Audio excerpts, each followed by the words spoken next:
beginning. Welcome to the Grief Dreams podcast. My name is Shawn Ram alongside Dr. Joshua Black. Joshua, what's going on today? Oh, today's another amazing day, amazing episode that we got going on. It's one of my favorite things to do is to do these episodes on specific holidays or for specific reasons. And today is one of those days that we've done many times. We're having a Father's Day episode. Yeah, today we get to do a Father's Day episode with two of my favorite people, Dr. Joshua Black and Darwyn Dave. And if you recall, if you are a frequent listener of the show, that you know that Darwyn Dave has been on many times. A lot of great insights and just a great friend in general. So he appears on episode 18, 37, 75, and a couple other ones. As well. Oh, yeah, 37 and 75 are past Father's Day episodes. So if you want to listen to those, Darwyn's also on those too. So it seems to be a great tradition we're having that he's always free to come on and to chat about our loss, about losing a father on Father's Day.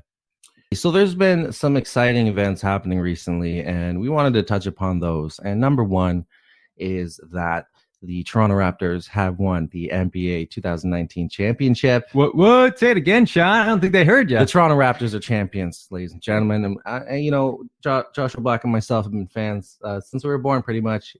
If you don't know, it's the first championship we've ever got. It's 24 long years since the inception of the team. So just proud of everybody. It's been a wonderful series. We played an amazing team in the Golden State Warriors.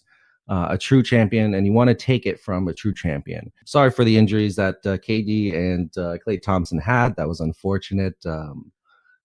Nonetheless, here we are today. So it feels great. Joshua, how does it feel? It's surreal. And when just by what you were talking about, I'm like, I remember my first Toronto Raptors game. My dad took me, and he got tickets from a scalper. I remember we were in Toronto that day. And I got to sit with them, and it was a fun time. I think Vince Carter was on the team around that time, so it was a long time ago. But yeah, it's there's something about sports that sometimes brings families and sons and dads together. And for me, Toronto Raptors was one of those. I know he would have loved seeing this. He would have celebrated with us because it's one of those things that you don't get a chance to do that often. Oh, that's very special. I actually didn't know that, and I remember as a kid going doing the sports events with my father, and it definitely something special that comes from that. So we have one other amazing event that happened recently, and that was that the St. Louis Blues have achieved their championship, first time in their series, and that is again your hometown, Darwyn. Yep. First of all, thanks for having me, guys. And yeah, it's been they've been in existence for 52 years. So the first 3 years they actually did make the Stanley Cup, got swept all 3 years. The last time was in 1970 by Boston, and it just so happened that this year they had a long-awaited rematch against Boston, and they finally brought it home. Wow. How does that make you feel? Well, first of all, being from St. Louis, it's great because the last time we've lost a championship in any sport, it was always to a Boston-based team. So the Rams lost to the Patriots, the Cardinals lost to the Red Sox, and of course, back in 1970, the Blues lost to the Bruins. So it was good to finally get a chance to stick it to Boston. Yeah, and as I know Boston eliminated Toronto Maple Leafs a few times in the last how many years, so I'm that's a little bit sweet for us as well. It's all fun. Again, props to Boston. Not trying to alienate those listeners. It's really cool to have that, and there's similarities there because again, Toronto Maple Leafs have gone years and years, and Toronto, the city in general, has gone years without championships. And you know how that feels, especially if you are a fan of a sport, because your heart goes into the team and you invest in it, and it's just it brings everybody together. And to go losing so many years, it can be hard on a fan. But when you get that sweet taste of victory, like both of our teams have, it's worth the waiting. And I'm just happy for the city of Toronto and the city of St. Louis. I think it's an amazing thing for both of them. I was going to say, Darwyn, did your dad ever watch the Blues? No. You know what? I don't remember my father actually being a big sports fan. And I guess he never really had a chance because all I can remember is he worked a lot. So our store was open 7 days a week. So he would be working on Sundays, which was basically the big football season. St. Louis was primarily, at least when I was growing up, a huge football and mostly baseball town. So we'd listen to games on the radio all the time. But in terms of watching games now, we never watched a whole lot of football or in hockey, in this case either. Yeah, and I think also that hockey kind of, at least hockey viewership, came a little late to the United States. I think like they really blew up, I think in the 90s when they started bringing Fox and a couple other big broadcast networks started having the hockey games on TV. So I think that allowed people to become, bigger fans, and that fan base grew. Well, I can tell you specifically in St. Louis, hockey sort of exploded again, or really had a renaissance when Brett Hull joined the team.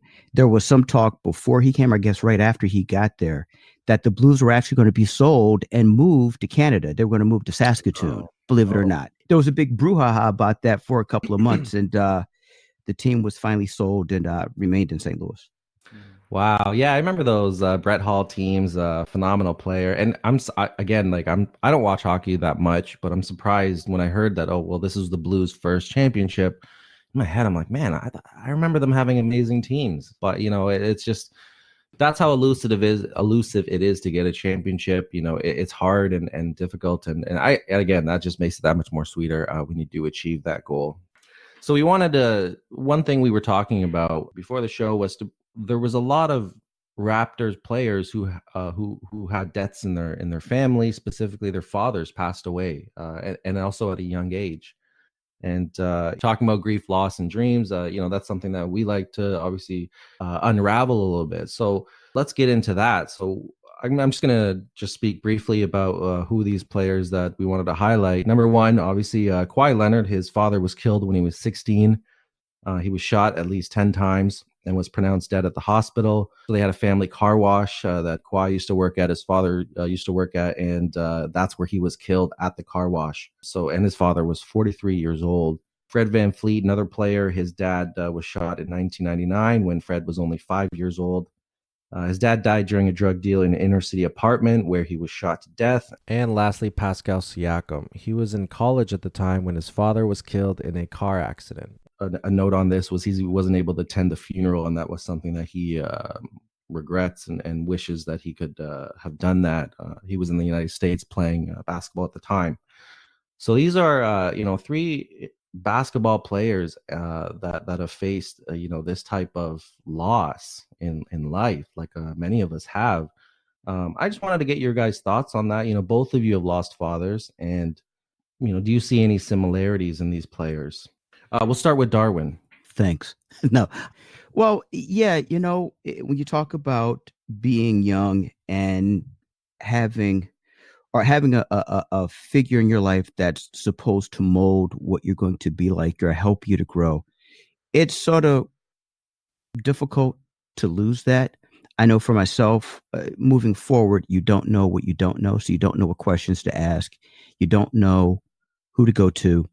And you don't know really what you're going to miss out on in life. So I can sort of relate to those three experiences in terms of losing your father figure at a very pivotal age in your life.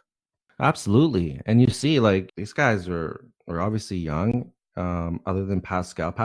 Even Pascal, it was during a transition period. So he's going through college, trying to learn how to become a man. And, his father passes.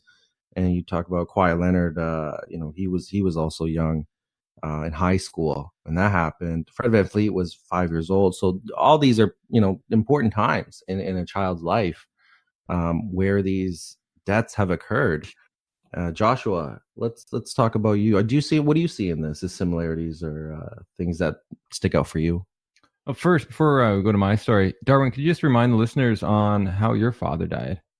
Yeah, my father was shot and killed in a robbery attempt in a convenience store that my parents owned the night before their 14th wedding anniversary when I was just 10 years old. So your story is very similar to like Kawhi's and Fred's in the sense that their fathers were shot. Correct. Wow. Yeah, my journey was a little different. it was more like, I guess, Pascal Siakam's, in the sense of it was like just a random, well, it wasn't a car accident, but he died just from a heart attack when he was in his room.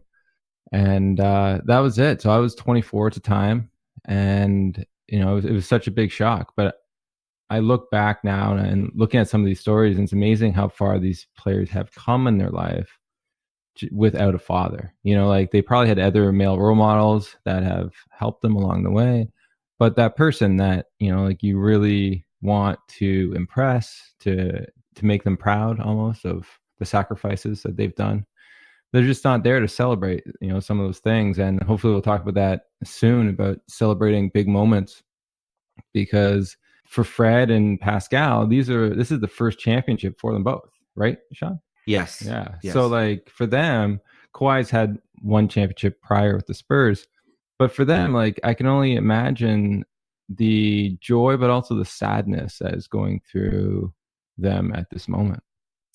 Yeah. What's interesting as well is these guys are stars in the NBA. We all look at them from one angle, and their loved ones passed away, their fathers passed away, and they know them from a different angle. And it's just interesting where we see the player, unless you hear really the story, you see Kawhi Leonard, Siakam, or Fred VanVleet, unless it leaks out, or you hear a story of like, well, this is what happened in their life, this is a traumatic event that happened to them. You don't really look at them like that. You look at them like stars. So this brings kind of obviously human element, something that you can see in that, and it makes you wonder more of like, I wonder how these guys have overcome these challenges. Is it interesting for you guys when you meet people who know the inner workings of your relationship with your father, or either know your father closely and knew him closely, and then now you're meeting them after, as opposed to someone who you're explaining for the first time and never knew your father? What's that like? Well, I know for me, it's sort of some mixed emotions.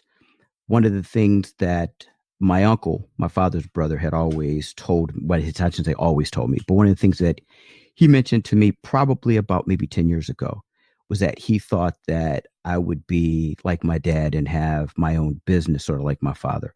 And I do have some things that I run on the side outside of my day job as a contractor. But I sort of get uncomfortable a lot of times around people that knew my father, because then in the back of my mind, after listening to my uncle, I sort of wonder what they think about me. It's easier for me to explain things to people who don't know me because there's no expectation. But for people who knew my father growing up, and for him to have had multiple businesses and to do multiple things, I often wonder what they think about me, or what they think that I should or should not be doing at this stage of my life. Yeah, for me, that's probably one reason why I talk to my grandma as much as I do, is because she knows my father and she's willing to talk about him. Most people in my family, there's just not that sense of maybe understanding of where I am in my grief journey. I know my mom talks about it a little bit, but she separated my father, and there's some things that were done that she's still trying to work through. And then my two older siblings, they had a rough time with my father. And then my youngest sister, she's probably has the most feelings towards that. But even there, it's hard to connect with her to share her story, because she's going through a lot too. So for me, it's I love telling the stories of my father to new people. That's probably one reason why I love doing presentations and stuff a lot. But there's also a deep sense of sorrow that no one really fully understands it, like my relationship with him. And it's very hard to articulate that with all the memories and all the dynamics that occurred throughout my whole life, for me to get to a place where I actually enjoyed being around him, because it was a very difficult situation throughout. But like no one really understands that truly. And, I think, there is this loneliness there to that. And so you try to talk about it as much as you can, but there's always a part that says like, this is really my own journey, and there's nothing I can say to articulate it to get people to fully understand. And that's not anyone's problem. It's just like, there's a lot of things you just can't articulate, like recently graduated from Brock University with the PhD, and what that felt like, like the struggles that it took to even get there to achieve that. It's very hard to articulate. I can get that. I can feel that, and it makes sense to me. You saw, let's say, a 360 view of your father. Hearing what he says, seeing him, going through all that, and both you guys, and trying to explain to someone what a person was like. It's difficult. They get the cover of the book, but not the actual content. Well, yeah, you get the sympathy when you say you lost your father, but they don't fully understand why you're mourning or why you're grieving. They just have this idea and they put it on you, and then you go with it because there's not enough time to really sort of sit them down and say, actually, this is sort of where my emotions are coming from. But that's just the way it is. So this, winning a championship, if you've lost your father, is obviously a critical moment in your life. It's a milestone. It's a big event. And so I wanted to talk to both of you guys about, what are some events that you've had, and because just trying to understand of what those players who've lost fathers, their emotions might be. So we'll start with Darwyn. Darwyn, with the milestones in your life and the events, what was that like? For the most part, you don't really think about it until it happens. And so for me, probably the biggest milestone, the biggest milestone was probably the birth of my son. And you sort of think that I had a great relationship with my grandfather, and that's something that he's never going to have. And then you sort of try to figure out how are you going to approach things like stories and whatever it is you want to tell him about the person he's never going to meet. And then in the back of my mind, you wonder how that's going to be received. Is that something that he's going to want to hear? Something that he's going to want to stay away from because it's going to be painful to hear things about somebody he's not ever going to know or going to meet? And are there going to be people that are going to sort of fill that role in his life? And that person wound up being my uncle, my father's brother. But when you go through those things, I tend not to think about them, or haven't really thought about them until after they were over, and to figure out what impact might he have had if he'd been here to witness or be around for, specific events. Mhm. So in that moment of joy, there's sadness and things creep in. Yeah, Okay. exactly. What about you when you won your podcast award? Did that mean anything that your father couldn't be there? Well, you know what? That's sort of bittersweet because it's one of those things where had my father not died, I wouldn't have been in that situation. It's almost like a catch-22. But you know what? I think, man, and I know we're talking about fathers. I think for me, that hurt a little bit more because my mom wasn't there. Mm. Because getting back to something that Joshua said earlier in terms of a feeling of loneliness, I never really felt alone after my father died because my mother was there. So when Josh saying that there was no one to really understand the feelings and everything that had happened, at least in my case, since my mother and myself were first responders, there had always been at least one person who could relate to what I was feeling. And so when my mother passed away, that's sort of when I had this overwhelming feeling of loneliness. Even though, again, I've got a great support system, a great family, they don't really know. And I won't say that they don't get it, but there's nothing I can do that will allow them to understand exactly what I've gone through or how I've handled it, or the emotional ups and downs. The only person that can relate to that now is gone. So for me, I'm sort of it's still in uncharted territory, and I'm still trying to figure out how to handle it all. Joshua, what about you? You've had some, recently some moments in your life that have been big for you. A lot of happy times. Graduating and whatnot. And what do you think about during those times? And can you relate to these guys? Yeah, I probably says I just recently graduated. And I think like the defense, I think we talked about it already about when I did my PhD defense. I was wondering if emotions would come up, and nothing really came up, and I was surprised. But it was only a couple months later that I realized that I must have suppressed it or pushed it to the side without fully like knowing that. because after the defense, I started to become more moody, a little more anxious, and I couldn't figure out where it was coming from. And then it turned out it was coming from that I didn't acknowledge, or I wasn't able to feel the loss, because there's a part of me that really wanted my dad to be there to sort of shake my hand and say, like, I'm proud of you. I'm proud of what you've done with my loss. But it's kind of weird because you have to be dead, right? It's that weird kind of thing that goes on where like you want them to be there, but why you're there is because they died. So for me, that was a very hard moment, because I think my mind needed to do what it did to allow me to do the defense and do it really well. So I wasn't crying and just because I wouldn't be able to do it if I was just like very emotional. So it happened afterwards. And then so now fast forward, a couple, I think it was like 4 or 5 months, I'm able to be on stage. And for me, I had moments of joy because it was really weird because I was first in line in the procession. So I felt like everyone was there for me.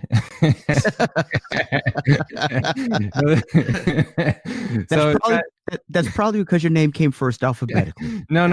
It's actually, it's true. It's because of who I am. And so they start with the best first. But there was a moment there where you're walking down and it's almost like in my mind, I felt like it was for me, but in the sense of what I've been through, it's like as you imagine they understand who isn't there, like you're make believe that, your father's not there. So like they see that, or they can sort of value that. But the truth is they can't. And so when you go there, you have this joy, then you also have this sadness, and it all came up in different ways. And so I think the saving grace was the speeches in that happened. There's 3 speeches that people gave in the PhD, and they were so boring and dry. They killed that mood that I came in with, which is nothing knock against Brock, but just like Hopefully no one's listening. But it's the truth. It's absolutely, I'm just talking the truth. But I had a lot of emotions going in because there's these drums and the music and everything was just like building up this emotion. And then that kind of flatlined the emotion. And then once I got back on stage and I was walking up stage, I was really nervous because I didn't really prep you on what to do. So I couldn't really feel that out until I sat down. So I got to sit on stage after receiving my degree. You get to sit on stage with all the other doctors and professors. And when I was there, I had a little more emotion come up. But then again, you get kind of bored because you're just watching people walk across the stage and you don't know any of them. The biggest moment for me was when I saw my aunt there. And I saw her, she took a picture of me, but I didn't fully click in. I was just shocked to see her because she didn't tell me she was coming. But at the end of after everyone was gone, so you take all the pictures with everyone, you take everything. Then you go alone back to your car to drive away. And I got a text from her saying, like, she said, sorry, I couldn't stay the whole time and I had to go. And then I just sat with that and I said, well, thank you for coming. Like you were the one that was there in place of my father, like you're his sister. And I cried for a good minute there. And it was good. It was really good to let go and to let it out, because when I was in the graduation ceremony, I had tears, but I was also not trying to go too emotional because there's also that joy too. You're trying to embrace the moment. So when I was alone, I was able to more go into that sadness and to really feel it out a little bit more. And then from there, I said, this is the next time I've cried a little bit from it.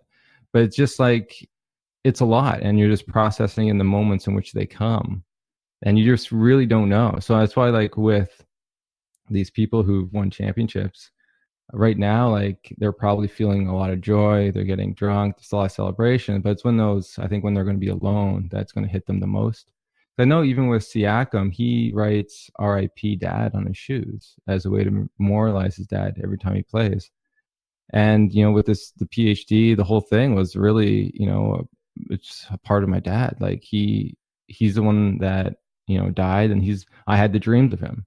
And then from there, paths opened, and it was just keeping his memory alive. Part of it was keeping his memory alive. And so for me, it's a great conclusion to one of the chapters I'm living, in the sense of what loss has done in my life, and what kind of things you can accomplish through the journey that you never would have thought you could in the beginning.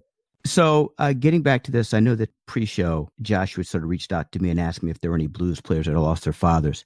And one of the things I failed to mention is that they have a forward, Zach Sanford, who lost his father in September while he was actually trying to make the team. So his father had a heart attack, and basically he had a conversation with his mom about whether or not he should stay and try to make the team, or if he should come home and see his father. They were trying to see if there was anything they could do for him. He decided to stick around because he said his dad would want him to try to make the team. And again, the thing that makes this so ironic is that Sanford is from just outside of Boston, and he wound up scoring a goal in Game 7. Matter of fact, the last goal of the game for the Blues. Wow. And yeah, he was really emotional after the game.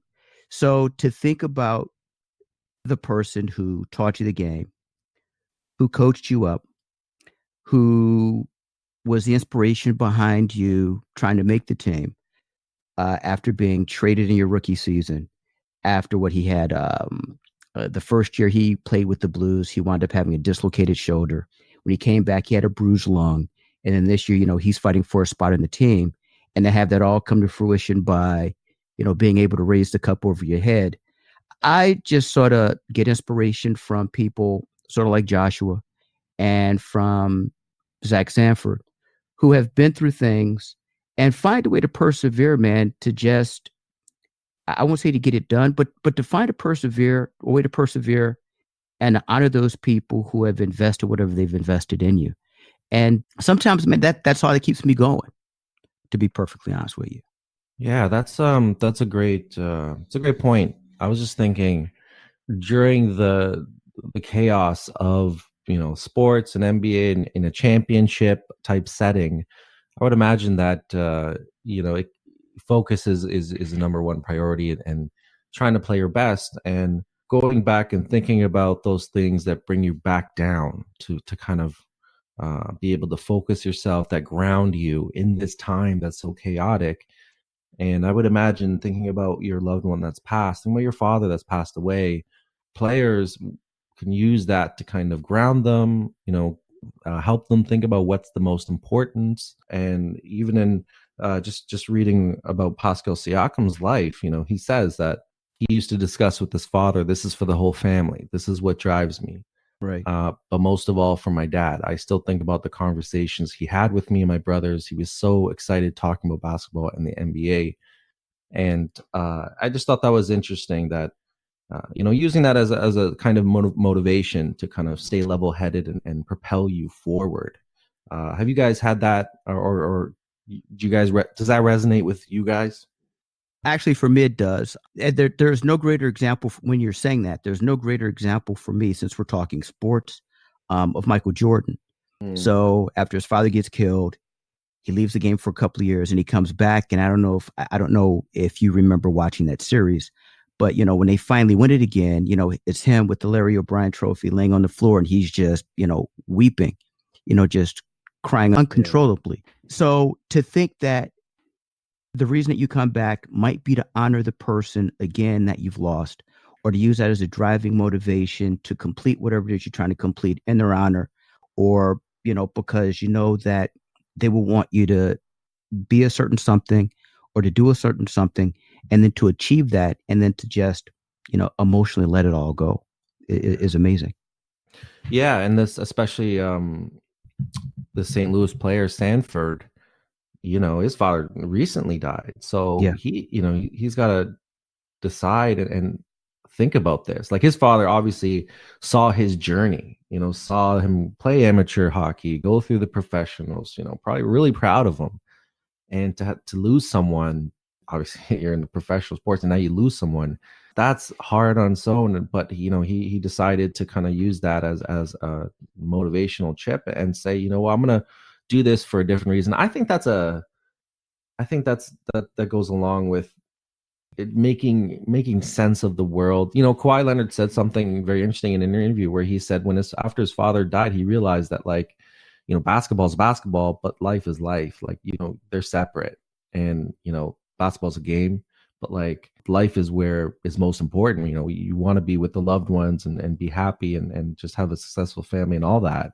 So to have a death in your family with your father, and then take that motivation and say, well, you know, I'm going to do him proud, or I'm going to, you know, now be the best that I can be. You know, that really is a strong sentiment and a strong course of action. Yeah, it really makes your life, if you take it that way, it can make your life have more meaning. So before my father died, I was just in school and I got good grades because I got good grades. That's what I was supposed to do. But now it was less about the grades and more about the topic and helping others through their loss. It was just a different feel, and you have more strength and perseverance and courage to face some of the hardships that go along with trying to achieve something so grand as, you know, say for getting the PhD or just doing a topic that there's a lot of judgments on. And, you know, for me, it was just like, yeah, the motivation. I continued to do it. You know, I think it started for my father, definitely. And then it started to, I realized how big the topic was. And then you're doing it for all the other people who have lost fathers, mothers, daughters, pets that don't have a voice. And so it's interesting how it blossoms to something bigger. And so your life continues to have more meaning than it once did. That's all I have. Well, There's I one- got a question. I do have one question. Yeah. Since we're talking about fathers, Joshua, I do have one question for you. And I don't know if I've ever asked you this.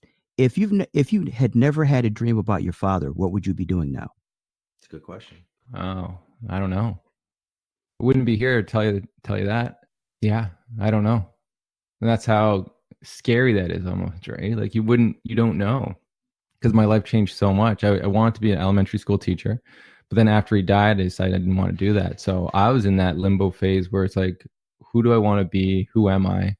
What makes me happy? And that's why I went to volunteer with the bereaved as a way to just give back and try to figure stuff out. And then that led to them talking about their dreams and stuff.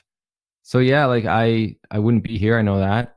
Where would it be? Oh man, I don't even know. I don't know. I have absolutely no idea. I could be a mess. I could be, you know, I don't know if I would go into drugs and stuff. That wasn't my thing back then. But you know, might just be an emotional mess because my life may not have had the meaning, but it does, right? And I think this is the beautiful thing where when I talk about like how the joy, there's so much joy, not only that I was able to do so much and continue to do so much, that have purpose and meaning in my life, which not everyone has that, but to like what it would be like if I didn't, you know, like it's such a scary thing to live a life that's meaningless or live a life that's full of sorrow with no extra meaning or motivation to be more.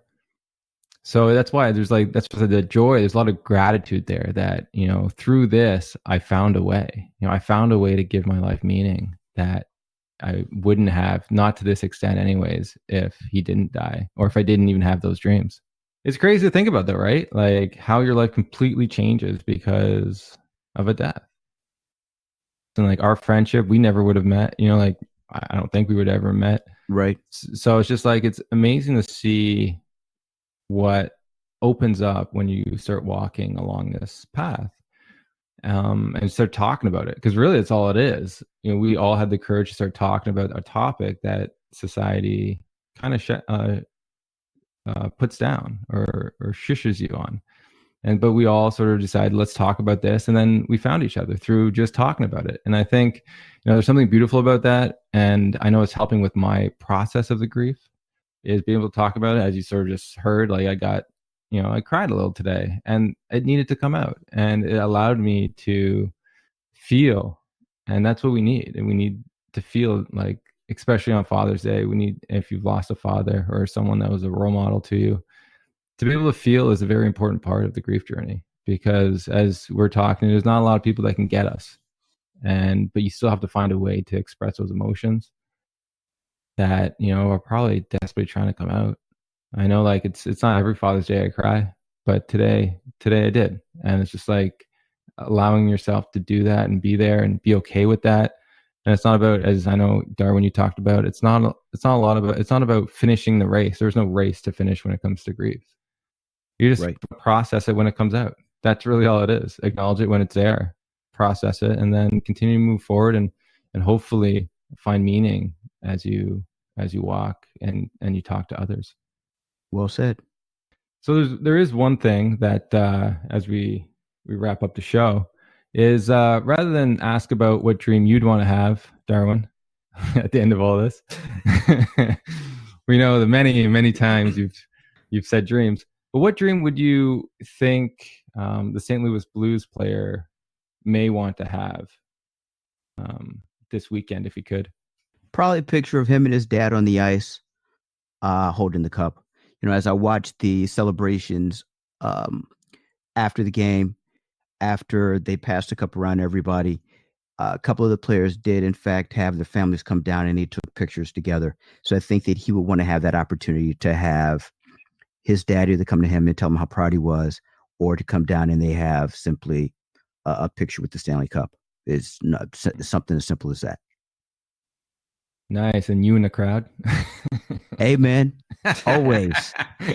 I always want to be where the action is. That's me. With a beer and some St. Louis barbecue. Hey man, I don't mind photobombing pictures. I'm okay with that. Photobombing dreams, you mean? Yeah. That's a new one. New level.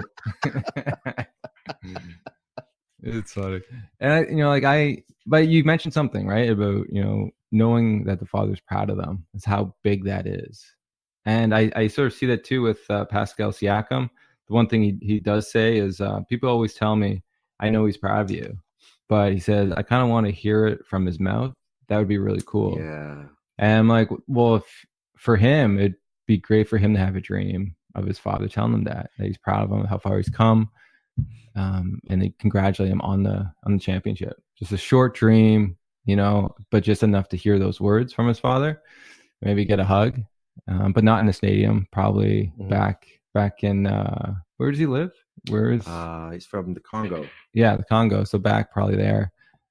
Would probably be Cameroon. Sorry, Cameroon. Oh yeah, right. So probably something like that would be very meaningful to him, to give him that extra boost and to maybe even come on the podcast. Yeah, I look at if you did watch the games, then on the Golden State side, you would see Steph Curry's parents, Del Curry, and I forget the mother's name, but you'd see them, and every time they'd show them on the camera, they're so proud, they're clapping, and I always enjoyed that moment. And I would imagine, if I had to put my mind in these players' heads, I would say that maybe they'd enjoy their parents, in the crowd, watching the game, clapping, seeing the plays, seeing the hard work, and I could see that. Oh, that'd be a cool dream. It's like, it's almost a replay of the game, but when they look, one person in the audience is actually their father. Oh, that'd be cool. Actually, I got one question. Did your fathers ever see you guys play sports? You guys are both, well, sorry, Darwin, I don't know if you're into sports, but Josh was into sports. So yeah, my dad did. Okay. I can remember, I can remember very vividly him coming to two of my games. The first game he came to, I think I played my butt off because we had announcers in the stadium. Well, it wasn't a stadium, but at the field, had like this little cheesy amplifier, and they would call off your name as you made tackles or whatever. And I happened to make 1, 2, 3 tackles that game. So I got my name called, and every time I get my name called, I'd look at him and I'd see him smile. So yeah, that sort of warmed my heart. So it's pretty good. We lost both games, but I got ice cream anyway, so that was a good thing. Well, that's all you care about when you're a kid. Pizza, ice cream. That's amazing. But you have that memory with you, and that's a good, happy memory to have. I myself, my parents worked a lot, so I didn't get they didn't come to many games. But I remember there was one. I think my dad just snuck in, and I was playing football, high school football at the time, and I think I saw him made me nervous, but I was still happy that he got to see what I do, because I don't think they didn't know what I was doing. They didn't know it was tackle football and all that. Like, wait a minute, what is this guy doing? But yeah, they did get to do that. Joshua, did you ever have your parents come to games? Yeah, like my mom was the one that really came to a lot of the games, but my dad worked a lot and he worked nights, so it was hard for him. But I was on traveling lacrosse team and traveling basketball team, and so he would be the one driving and going there and watching those games. So it's always nice to see him there and being there. But yeah, I was more my mom that came to a lot of the high school basketball games or elementary basketball games. It was my mom that always showed up. I wish my dad would have come more, but as you said, like, I know he was working a lot, but also when he wasn't working, had his own issues that were going on. So he wasn't as supportive on that front. But, at the end of the day, I did strive for him to value the stuff I was doing and to try to, so that's why I try to score so many points, is because then your name's in the paper and you're like, hey, Dad, look, I'm in the paper, right? Kind of thing. But yeah, like it's different now because my relationship with him was a lot different when he died than when I was a kid. And so, yeah, it's interesting how things change once you grow up. Because yeah, we just won.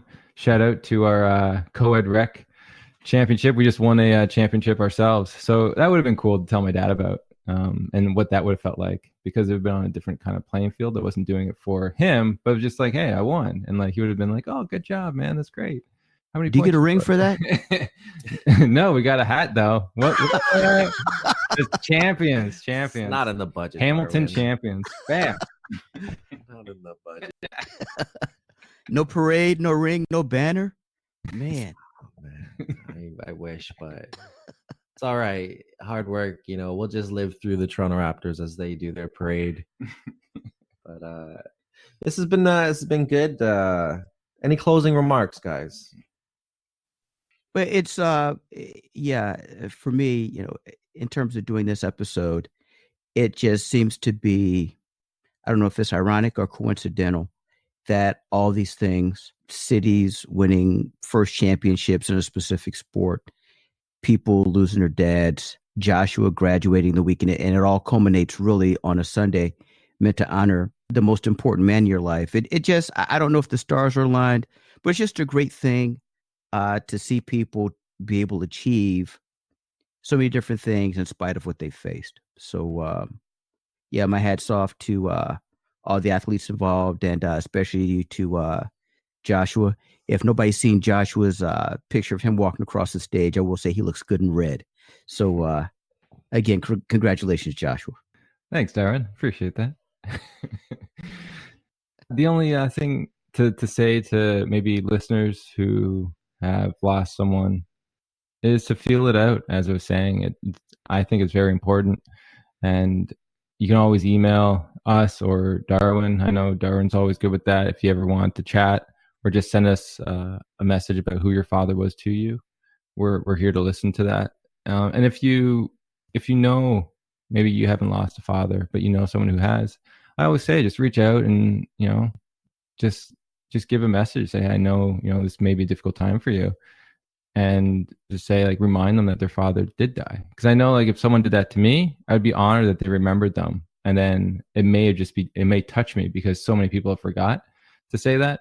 So it's just one of those things to keep in mind, because these small words that we have that we can say can actually be so moving to people in their own journey to find encouragement, to feel like they're not alone. And that's the biggest thing with the grief journey. It's a lonely, lonely journey. So when you can find moments of, I guess, lack of loneliness or to be heard, those are beautiful, beautiful times. I want to thank both you gentlemen here today, Shawn and Darwin, because I felt heard today.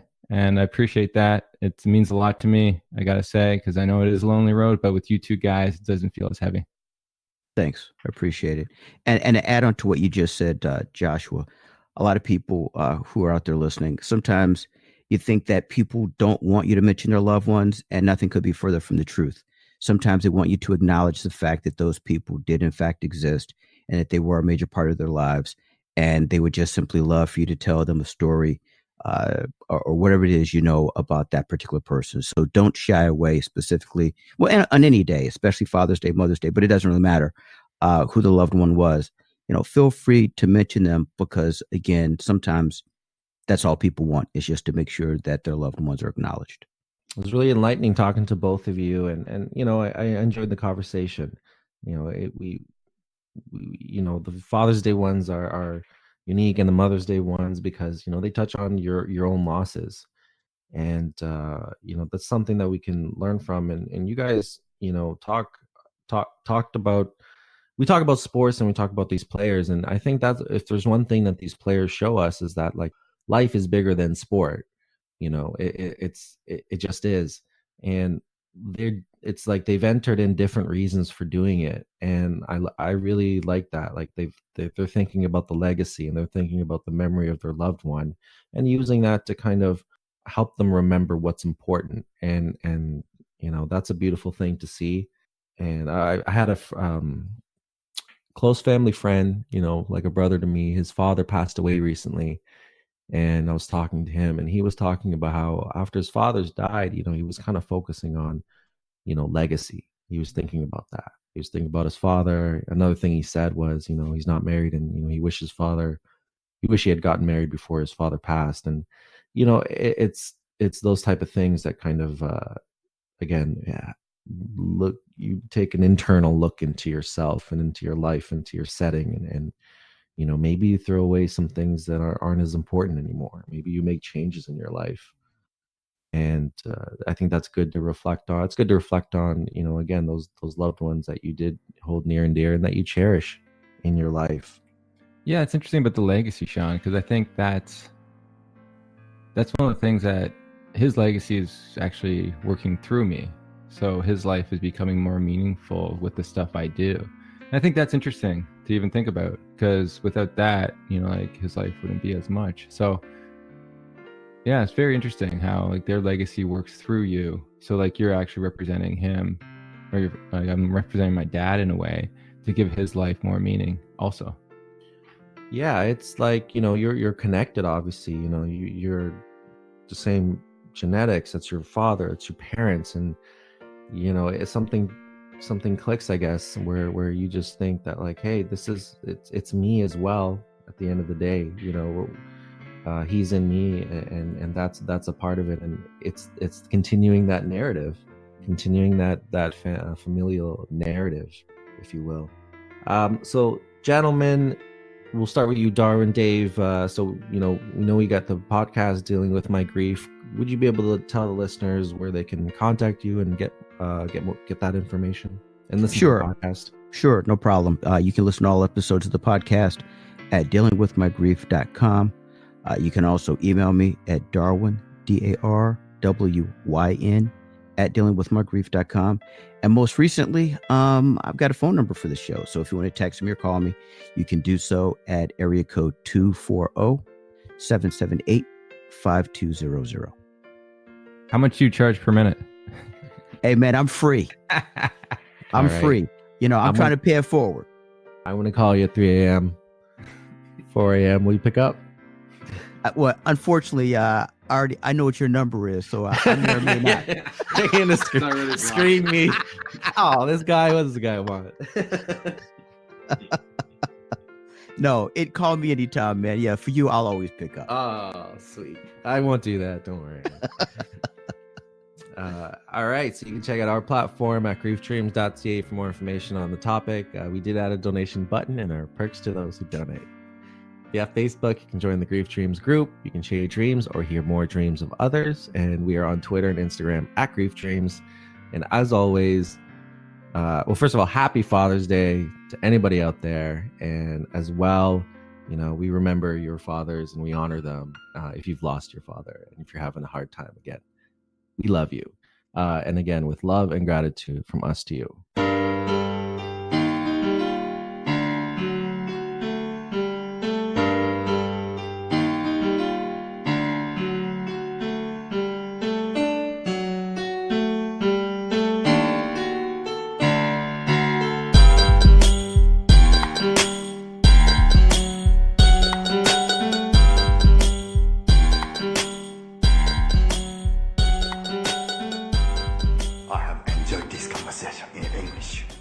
I have questions. I have introduced myself. You have introduced yourself. This is a very good conversation.